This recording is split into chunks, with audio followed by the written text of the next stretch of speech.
This was an extraordinary session of the Executive Council, and it was called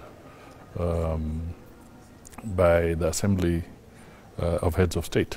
Last time we were here at the February summit, and it became very critical because the issue of the future of the African Union was at stake in the context of the forthcoming elections of the African Union Commission leadership in February next year. When we were here for the summit, the Heads of State summit, there were legal and technical issues that required urgent clarification so that the process of transiting from the leadership of the African Union Commission today to the next leadership through the proper electoral process can be done smoothly. So this session was very important, and that is why we came, and we were now receiving the report from the PRC with specific asks for decision making. This was a very important session, and I'm happy to report that there was unanimous acceptance and adoption of the recommendations of the PRC. This was critical because it affirmed the position that had been taken earlier by the Assembly of Heads of State, that in order to bring more equity and diversity within the African Union, the rotational principle becomes very, very important.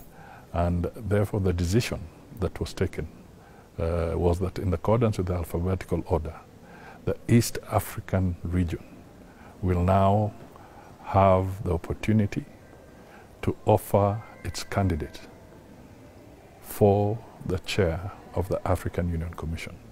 And the Northern region shall have the opportunity to offer its candidates for the deputy chair. This is very significant, and the other regions shall now have an opportunity to offer leadership for the other 6 commission positions. The decisions were unanimous, yes, which was a very, very significant step away from where we started. You know, we had started with a fairly broad division last time we were here, but the conversations by the PRC and by the Executive Council of Ministers has brought us much closer together. And I can say that it was literally 100% decision, but unanimous is good enough. Well, I think the way we proceed from here is that, first of all, as Kenya and as a member of the East African region in that context, we actually want to appreciate and thank our brothers and sisters in the African continent for making it clear, removing all ambiguities, that it is the turn of East Africa to provide leadership or to offer leadership in the African Union. So that is a very important statement, and equally for the deputy in the northern region. What it means for us in the East African region is that effectively all technical and legal hurdles have now been removed, and Kenya can now formally submit the candidate for the region, and really I don't have to mince my words anymore. Nothing should really bar, and nothing bars the opportunity for Raila to become the candidate for the region, and God willing, the chair of the African Union Commission. First of all, Raila is a very experienced public officer. Raila has been Prime Minister of the Republic of Kenya. Raila has got strong Pan-African credentials. Raila has seen both hot and cold, if I may use such terminology. And he has shown the capacity to bring people together and to reconcile even under difficult circumstances.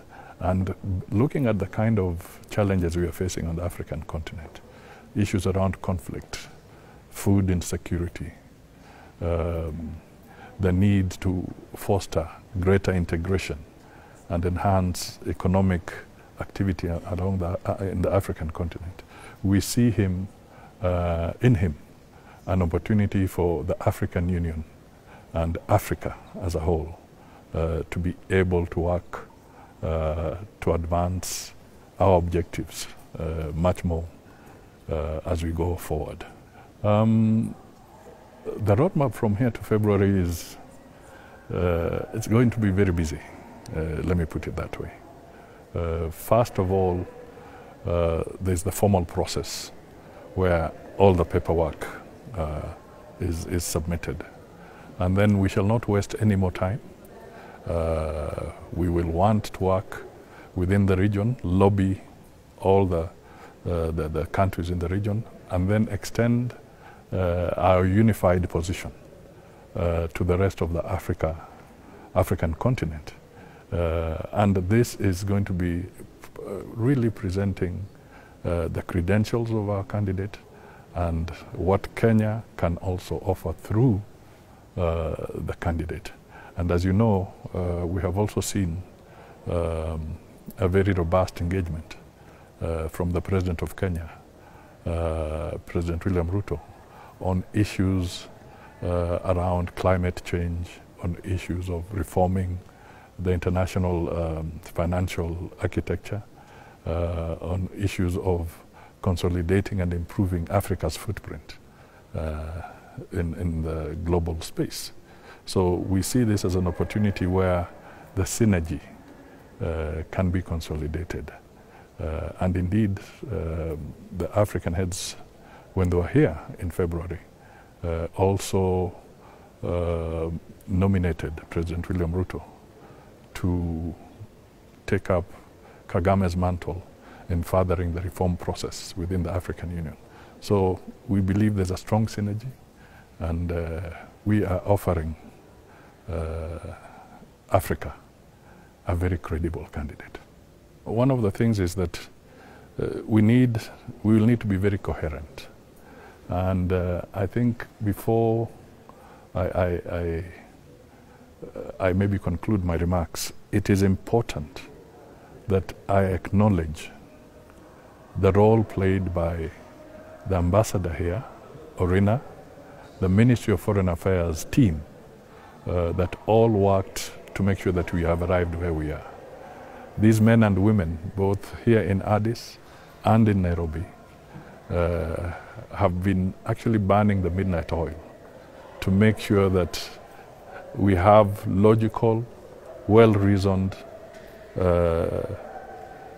arguments anchored in law on the challenges that we believe have been now resolved by the Executive Council of the Ministers. So as we go forward, that unity of purpose, that teamwork, and also bearing in mind that we'll need to work with our brothers and sisters in the other countries as well, will be absolutely essential going forward, not just for the election, but indeed for the well-being of the African Union as a whole.